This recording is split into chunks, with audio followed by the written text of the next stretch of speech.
प्रभु यीशु मसीह के नाम की महिमा हो।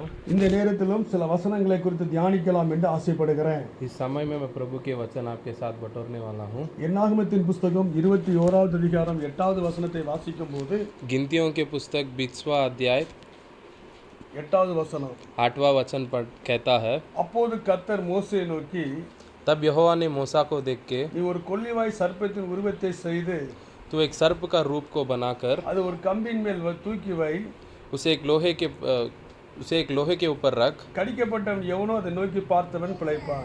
उसको जो भी देखेगा वह बचाया जाएगा। இங்கு ஆண்டவர் ஒரு காரியத்தை சொல்லுகிறார். यहाँ प्रभु एक चीज के बारे में हमें बताते हैं। இஸ்ரவேலிலே अनेक ஜனங்கள் மரித்துக் கொண்டிருந்தார்கள். इसराइल में बहुत सारे लोग मरने वाले थे। அவருடைய வாழ்க்கையிலே ஒரு விமோச்சனம் வேண்டுமானால் उनके जिंदगी में एक छुटकारा चाहिए था उन्हें। கர்த்தர் மோசேயை நோக்கி சொன்னார்கள், तब यहोवा ने मूसा को देख के कहा, ஆண்டவரே நாங்கள் பாவம் செய்தோம், प्रभु हमने पाप किया है, நாங்கள் சர்ப்பங்கள் எங்களை விட்டு நீங்கும்படி செய்யும், हमारे सर्प को हमारे और से दूर करो। கர்த்தரை நோக்கி விண்ணப்பம் பண்ண வேண்டும் என்றார்கள். प्रभु से उन्होंने विनती करने की मांग। மோசே ஜனங்களுக்காக விண்ணப்பம் பண்ணினார். मोसे ने लोगों के लिए मन्नत मानी। அப்படியே மோசே फिर मोसे ने வெண்கல சர்ப்பத்தை உண்டாக்கி फिर मूसा ने उस सर्प को बनाया, ஒரு கம்பத்தின் மேல் தூக்கி வைத்தான். उसने लोहे के ऊपर उसे रखा। அந்த வெண்கல சர்ப்பத்தை நோக்கி பார்த்தவன் उस सर्प को जिसने भी देखा அவன் பிழைத்தான்.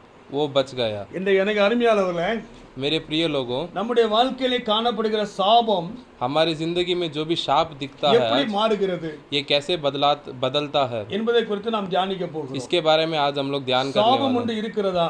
हमारी जिंदगी में शाप है क्या? உலகமே சாபத்தில் இருக்குது என்று வேதம் சொல்லுகிறது. ये दुनिया शाप में ही है करके सत्य वचन कहता है। நீதிமொழிகள் புத்தகம் 26வது அதிகாரம் 2வது வசனம் சொல்லுகிறது, नीति वचन के पुस्तक में 24वां अध्याय 2वां वाक्य में कहता காரணம் है, இல்லாமல் சிட்ட சாபம் தங்காது.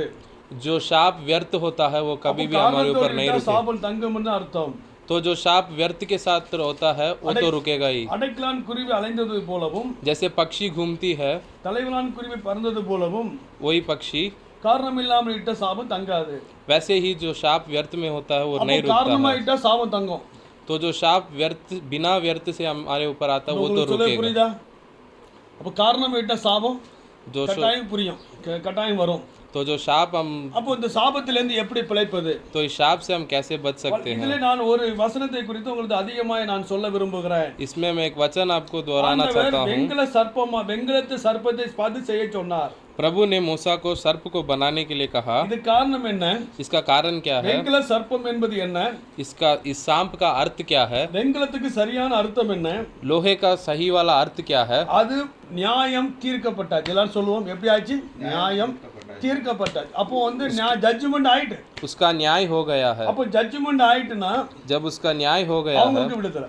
तो उनको छुटकारा இப்போ मिला। நம்ம अनेक நேரத்துல பைபிள் அதிகமா படிக்கிறோம், हम समयों में बाइबल को ज्यादा पढ़ते हैं, ஆனா अनेक காரியங்கள் நம்முடைய வாழ்க்கை தெரியாம இருக்கிறோம். लेकिन हमारी जिंदगी में बहुत सारी चीज हम அப்போ बिना जाने நம்முடைய हैं। வாழ்க்கையில तो आज हमारे जिंदगी में இந்த வெண்கலம் எந்த இடத்துலலாம் வந்திருக்குது? तो ये पीतल कहाँ कहाँ पे है? இந்த வெண்கலத்தினால நமக்கு வாழ்க்கையில என்ன சொல்லப்பட்டிருக்கு? इसके द्वारा हमें क्या कहा गया है? நீங்க சிம்சோனுடைய வாழ்க்கையை பாத்தீங்கன்னா, जैसे आप सिमसोन के जिंदगी को देखने அந்த से, சிம்சோனுடைய வாழ்க்கையில सिमसोन के जिंदगी में பெலிஸ்தியர் சிம்சோனுக்கு நேராக வருகிறார்கள். फिलिस्तीय लोग सिमसोन के विरुद्ध आ रहे அப்ப हैं। பெலிஸ்தியர் सिमसोனை तब फिलिस्तियों ने सिमसोन को, வெண்கல செயினால் கட்டுகிறார்கள். उन्होंने उसे पीतल के वो बार से उसे बांध के रखा है। அப்போது அவன் சொல்லுகிறான், तब वह कहता है, ஆண்டவரே ஒரு விசை கூட நீர் இறங்கும். प्रभु आप मेरे ऊपर एक बार अपनी करुणा அப்போ करो। ஒரு விசை கூட இறங்கும் என்று சொல்லுகிறான். एक बार अपनी करुणा करने की அப்ப मांग। ஆண்டவர் तब प्रभु ने அவனுடைய கூட்டத்தை அவனுடைய செய்தியா கேட்டு उसकी विनती को सुना। அவனுக்காக ஒரு விசை கூட இறங்குகிறார். प्रभु ने उसके लिए एक बार ऊपर அப்போது से அவன் ஜெபித்த மாத்திரத்திலே तब जैसे ही उसने प्रार्थना की அவன் उसी அந்த समय மண்டபத்தை இடித்து போட்டான் என்று வேதம் उसने उस சொல்லுகிறது. मंडप को ही हिला डाला। அவன் உயிர்ல நாட்களை இருந்ததை காட்டிலும் उसके जितने भी दिन वो रहा அவன் பெலிஸ்தரை அதிகமாய் கொன்னான் என்று வேதம் சொல்லுகிறது. उसी ने पलिश्तियों को बहुत सारे मार அதுல से என்ன காரணம்? நான் சொல்ல வேண்டிய வசனம் என்ன தெரியுமா? इसका कारण क्या है ना, அதுல வெண்கலத்தின் செய்தினால் கட்டப்பட்டிருந்தான். वो पीतल के लंबों से वो बांधा गया அப்ப था। இன்னைக்கு நம்முடைய வாழ்க்கையில आज हमारे जिंदगी நம்ம में अनेक காரியங்களே பிரச்சனையோடு வாழ்ந்து கொண்டிருக்கிறோம். हम अनेक सारे परेशानियों से जी रहे हैं, இப்படியா நம்முடைய வாழ்க்கை வந்து வாழ்ந்து கொண்டிருக்கிறது. इसी के द्वारा हमारा जिंदगी चल ஆனால் रहा கர்த்தர் है। இந்த காலைவேளை நம்மை பார்த்து பலகி பேசுகிறார். लेकिन प्रभु इस सुबह के समय में हमसे சாபம் बात நம்மை करता விட்டு है, எப்படி மாறுகிறது शाप हमसे कैसे என்று बदलाएगा। சொல்லுகிறார். प्रभु हमसे कहता நான் है, மூன்று காரியங்களை உங்களிடத்திலே சொல்லி இருக்கிறேன். आज हमने आपसे 3 बातों का विवरण दिया है। முதலாவது வெண்கலத்தினாலே சர்ப்பம் செய்யப்பட்டது. पहले वाला पीतल से जो सर्प बनाया அந்த गया, வெண்கலத்தை பார்க்க பிழைக்கப்பட்டான். जिसने भी उस पीतल का सर्प को देखो वो बचाया गया। இரண்டாவதாக दूसरा वाला, இவன் என்ன பண்ணினான், மோசேயுடைய காலத்துல मोसे के समय में வெண்கலம் சர்ப்பமானது पीतल का सर्प, அந்த சிம்சனுடைய நாட்களில सिमसोन के समयों में அந்த வெண்கல சங்கிலினால் கட்டப்பட்டிருந்தான். वो पीतल के बार से वो बांधा गया அவன் था। கர்த்தரை நோக்கி விண்ணப்பம் பண்ணினான். उसने प्रभु से கர்த்தர் विनती, அவனை விடுவித்தார். प्रभु ने उसे छुड़ाया। மூன்றாவதாக तीसरा वाला, மனாசா என்பவனை குறித்து பார்க்கலாம். हम मनेसा के बारे में இந்த देखें। மனாசா என்பவன் யார்?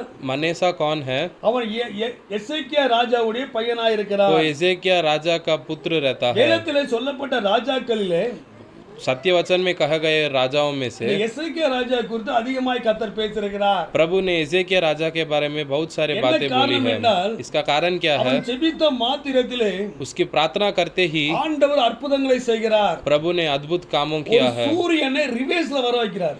प्रभु ने उसके प्रार्थना को मान के सूर्य को ही उल्टा दिशा में घुमा அவனுக்கு दिया है। மரண நேரம் வருகிறது.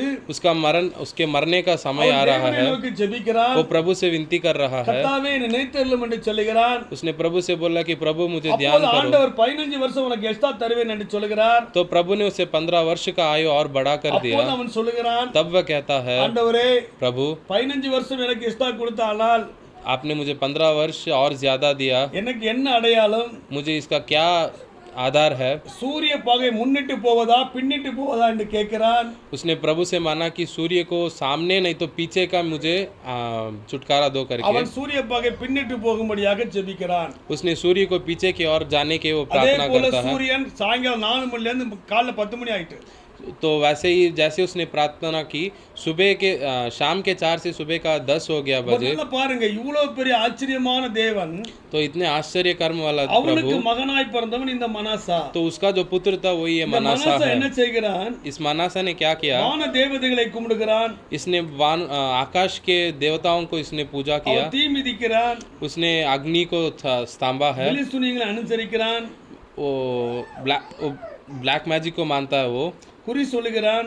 वो दूसरों के विरुद्ध कहता இப்படி है। अनेक காரியங்களை செய்கிறான். उसने वैसे बहुत सारे अन्य काम किए हैं। ஒவ்வொரு விசுவாசியுடைய வாழ்க்கையிலும் तो सारे विश्वासियों की जिंदगी கர்த்தர் में நம்மோடு கூட பேசுகிறார். प्रभु हमसे बात करता 2 है। நாளாகமத்தின் புத்தகம் दूसरा इतिहास का पुस्तक 33வது அதிகாரம் 33:10. கர்த்தர் மனாசாவோடும் அவன் ஜனங்களோடு பேசினபோது அவர்கள் கவனியாதே போனார்கள்.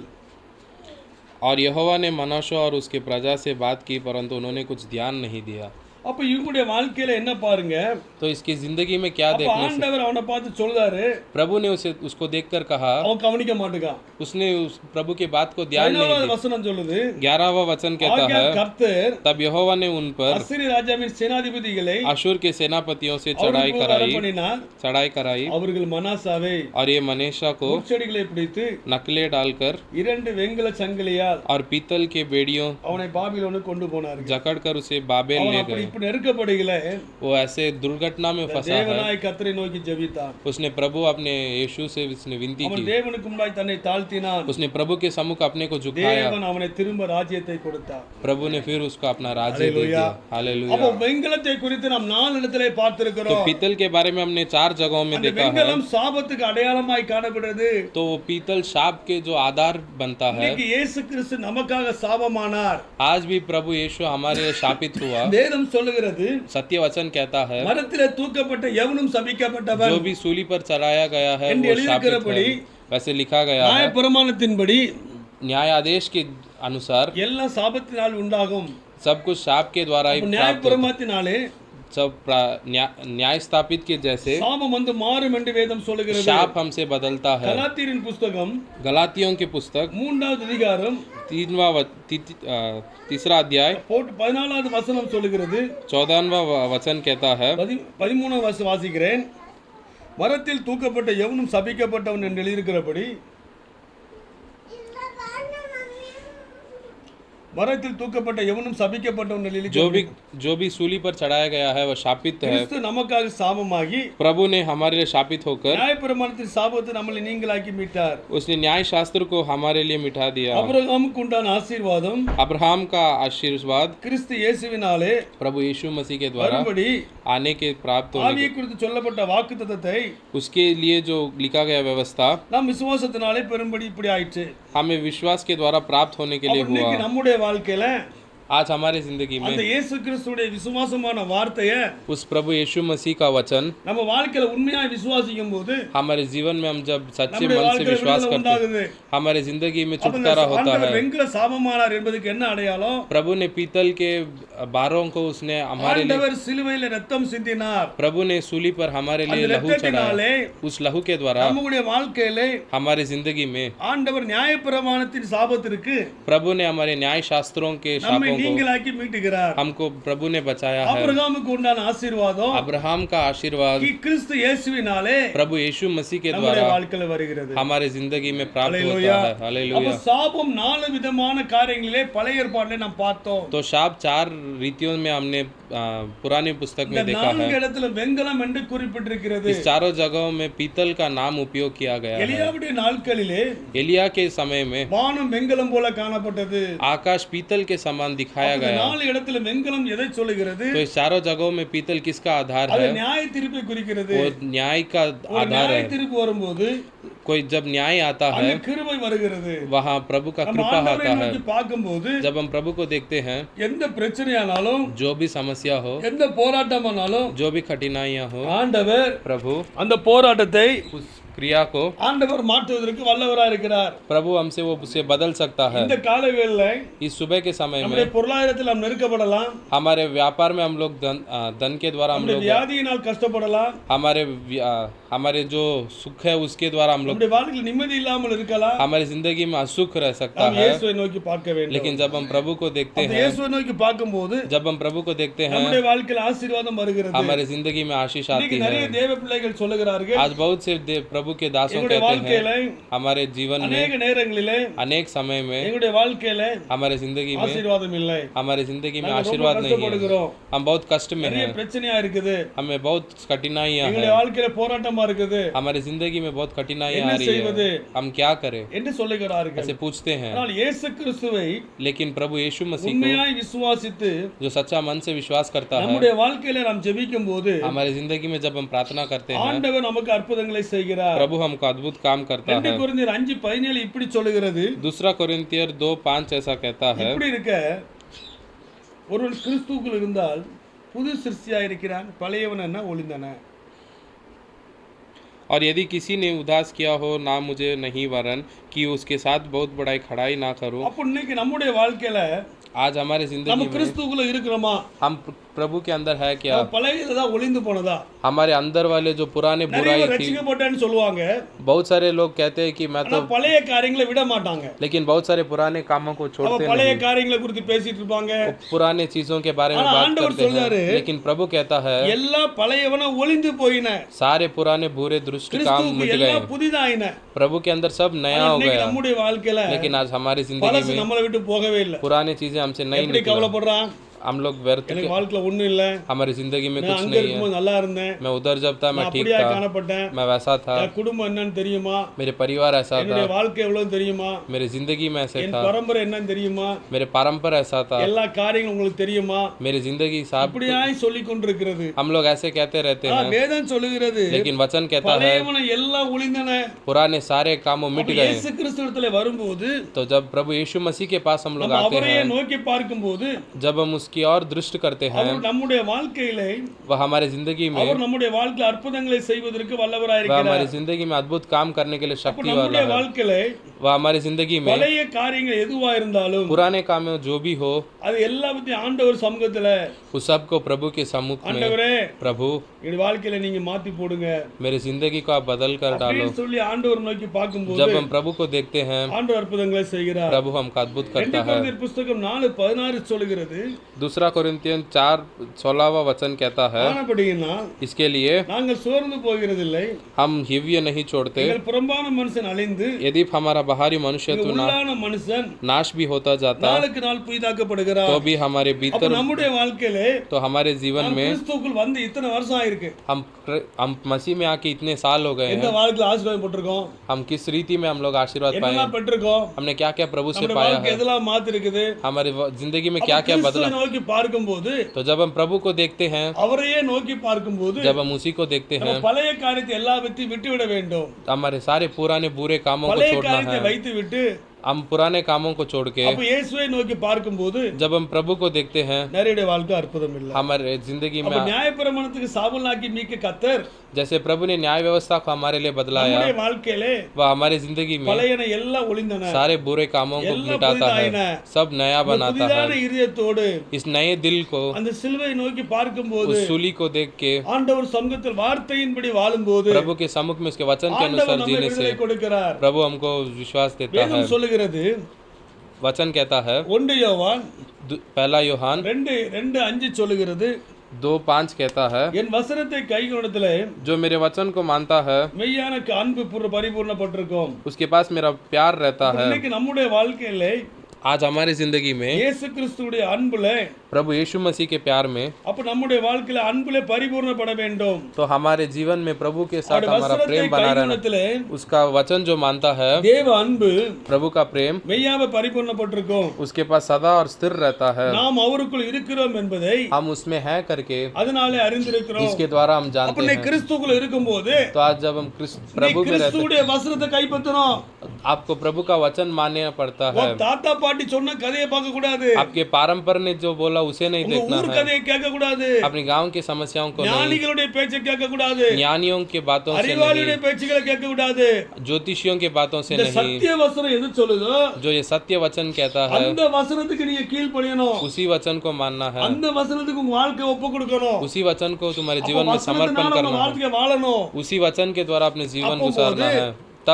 நாம் அவருக்குள் இருக்கும்போது तब जब हम उसमें हैं, அவருடைய அன்பு பரிபூர்ணப்பட்டிருக்கும். उसका प्रेम हमें இயேசு परिपूर्ण கிறிஸ்துவுடைய रहेगा। அன்பு என்னன்னா, तो प्रभु यीशु का प्यार क्या है, ஒரு கதை சொல்ல விரும்புறேன்.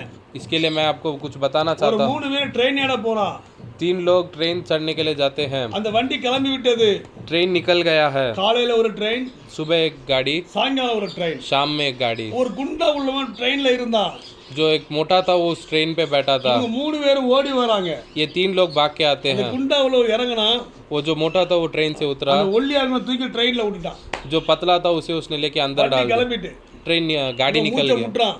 अभी इसका जान जा रहा है। அப்ப இந்த குண்டா உள்ளவன் கேட்டான், तो इसने पूछा, உன்னை கஷ்டப்பட்டு தூக்கி மேல விட்டானே, तो मैंने तेरे को इतना कष्ट से मैंने तुझे நீ अंदर எனக்கு बिठा, நன்றின்னு சொல்ல மாட்டியான்னு கேட்டான். तूने मुझे धन्यवाद नहीं कहा। அப்ப அவன் சொன்னான், तो उसने कहा, ஐயா நான் ட்ரெயின் ஏற வந்தவன்ல, प्रभु मैं गाड़ी चढ़ने के लिए नहीं நான் आया था, ஏத்தி விட வந்தவன்யான்னு சொன்னான். मैं उसे छोड़ने के लिए आया அப்ப था। பாருங்க, இன்னைக்கு நிறையவுடைய வாழ்க்கையில तो देखो, நம் கர்த்தருக்குன்னு வாழ்றோம், हम प्रभु के लिए जीते हैं, ஆண்டவருக்குன்னு வாழ்ந்துட்டு இருக்கோம், प्रभु के लिए ही जी रहे हैं, எல்லாம் சொல்றோம். सब कहते ஆனா हैं, அவர் சொல்லுகிறபடி வாழ்வதில்லை. लेकिन जैसा वो कहता है वैसा नहीं रहते। அதனாலதான் ஆசீர்வாதத்தை பெற முடியாம இருக்கோம். इसी का कारण है हम அவர் आशीर्वाद से சொல்லும்படி दूर हैं। வாழும்போது जैसा वो कहता है वैसा हम நம்முடைய रहने வாழ்க்கை से ஆசீர்வாதமா இருக்கும். हमारा जीवन அப்ப आशीर्वाद அவருடைய रहेगा। வசனத்தை கை கொள்ளும் போது जब हम प्रभु का वचन मानते हैं, ஆண்டவருடைய அன்பு प्रभु का प्रेम நம்முடைய வாழ்க்கையில हमारे जीवन में பரிபூர்ணப்படும் என்று சொல்லப்பட்டிருக்கு. सदा स्थिर रहेगा। அவருடைய அன்பை குறித்து நீங்க நல்லா பார்க்கும்போது आप जैसे उसके प्रेम में देखते हैं, அவருடைய அன்பு என்ன சொல்லுகிறது? उसका प्रेम क्या कहता அவருடைய है, அன்பு பெரிய காரியங்களை செய்கிறது. उसका प्रेम बड़े कामों करता है। 1 யோவான் 1 யோहान 4:12 சொல்லுகிறது, 14वां वचन कहता है, தேவனை ஒருவனும் ஒருபோதும் கண்டதில்லை, प्रभु को किसी ने भी किसी वक्त नहीं देखा। நாம் ஒருவரிடத்தில் ஒரு அன்பு கூர்ந்தால் जैसे हम एक दूसरे से प्यार करते हैं, தேவன் நமக்குள் வைத்திருக்கிறார், प्रभु ने हम में, அவருடைய அன்பு நமக்குள் பூர்ணப்படும். और उसका प्रेम हम में सदा हो அப்ப गया है। முதல்ல நீங்க என்ன பண்ண காணப்படணும்? तो पहले हमें क्या करना है, திருப்தி ஆண்டவர் மேல அன்பு காணப்பட வேண்டும். पहले प्रभु के ऊपर हमें प्रेम होना அப்ப चाहिए। நீங்க ஆண்டவர் மீது அன்பு செலுத்தும் போது जब हम प्रभु के ऊपर प्रेम करते हैं, உங்களுடைய வாழ்க்கையில तब हमारे जीवन में, ஆண்டவர் अनेक அற்புதங்களை செய்கிறார். हमारे जीवन में बहुत सारे अद्भुत அப்ப काम அன்பு करता அன்பு है। வந்து நம்முடைய வாழ்க்கையில கட்டாயம் காணப்படணும். लेकिन हमारे जिंदगी में प्रेम का बहुत महत्व है। இன்னைக்கு நிறைய பேர் வாழ்க்கையில அன்பு இல்ல. हमारे आज के बहुत सारे जीवन में हमारे में प्रेम அப்ப नहीं அந்த है, அன்பு நம்முடைய வாழ்க்கையில காணப்படும் போது लेकिन वो प्रेम जब हमारी जिंदगी में दिखता ஆண்டவர் है நம்முடைய வாழ்க்கையில நிலைத்திருக்கிறவராய் இருக்கிறார். तो प्रभु हमारे साथ रहने वाला है। முதலாவதாக तो पहले அவருக்குள் நிலைத்திருக்கிறோம் என்று சொன்னால் जब हम उसके अंदर है, அந்த அன்பு நமக்குள்ளே காணப்பட வேண்டும். उस प्रेम हमें दिखना அந்த அன்பு चाहिए। நம்முடைய வாழ்க்கையில வரும்போது जब वो प्रेम हमें दिखता है, அப்ப நீங்கள் ஆண்டவரை அன்பு கூறுகிறீர்கள் என்று சொல்லுகிறோம். जैसे हम कहते हैं कि तुम प्रभु में प्रेम அவருடைய करो, வசனத்தை கைக்கொள்ளும் போது तो जब हम प्रभु का वचन मानते हैं அந்த வசனம் அவர்களை காப்பாற்றும். तो वचन हमें எல்லாரும் बचाएगा। திருப்பிக் கொள்ளலாம். சங்கீதம் 34:19 வாசிக்கலாம். भजन संगीत 34:19 என்ன சொல்லுகிறது? நீதிமான்களுக்கு வரும் துன்பம் அநேகமாயிருக்கும், எல்லாவற்றிலும் நின்று கர்த்தர் அவனை காப்பாற்றுகிறார். धर्मी पर बहुत सी विपत्तियां पड़ती है, परंतु यहोवा उसको उन सब से मुक्त அப்ப करता है। நீதிமான்களுக்கு துன்பம் வருதுன்னு போட்டிருக்கு. जैसे धर्मी पर बहुत सी विपत्तियां ஆனா पड़ती है, எல்லாவற்றிலிருந்து அவனை காப்பாற்றுவார்னு போட்டிருக்கு. लेकिन परमेश्वर उसको सबसे बचाता करके சங்கீதம் डाला। 55:22 சொல்லுது, भजन संगीता கர்த்தர் மேல் உன் பாரத்தை வைத்து விடு, उसने अपने मेल रखने वालों पर भी हाथ छोड़ा और उसने अपने वचा को तोड़ दिया। அதுல என்ன போட்டிருக்கு? इसमें क्या डाला है? நீதிமானை ஒரு பொழுதும் தள்ளாட விட மாட்டார். प्रभु धर्मी को कभी भी अस्थिर நம்ம रहने ஒரு के लिए नहीं பாகத்தை மட்டும் छोड़ता। வாசிக்கிறோம். हम पहले एक भाग को पढ़ते हैं। அப்ப நீதிமான் யாரு? तो நீதிமானுடைய வாழ்க்கையில வரும்போது तो धर्मी कौन है? ஆண்டவர் நம்மை கைவிட மாட்டார். प्रभु धर्मी के जीवन में அதுதான் कभी, சத்தியம் என்று சொல்லப்பட்டிருக்கிறது. यही सत्य वचन कहा गया இன்னைக்கு है। காலை வேளையில तो आज के समय में நம்முடைய ஆண்டவர் 4 காரியங்களை குறித்து तो பேசுகிறார். प्रभु ने हमसे 4 बातों का विवरण दिया சாபத்திலிருந்து है। வெளியே வர வேண்டுமானால் इस साप से बाहर निकलने के लिए அவரையே நோக்கி பார்க்க வேண்டும். उसी को हमें देखना है, அவரிடத்தில் அன்பு கூறுவது போல उसी से प्रेम करना है, இடத்தில் அன்பு கூற வேண்டும். सबसे प्यार करना है, அந்த சத்தியத்திலே நாம் வாழ வேண்டும். उसी सत्य में हमें அந்த चलना है, வார்த்தையில நாம் வாழ வேண்டும். उसी वचन में हमें रहना அந்த है। வார்த்தையிலே வாழும்போது जब हम उस वचन में रहते हैं நாம் விடுதலையாக்கப்படுகிறோம். हम छुटकारा இந்த पाते காலை हैं। வேளையில इस सुबह के समय में நம்முடைய வாழ்க்கையில हमारे जिंदगी में கர்த்தர் கட்டாயம் हम प्रभु हमें அற்புதங்களை செய்வார். छुटकारा देगा। ஆமென்.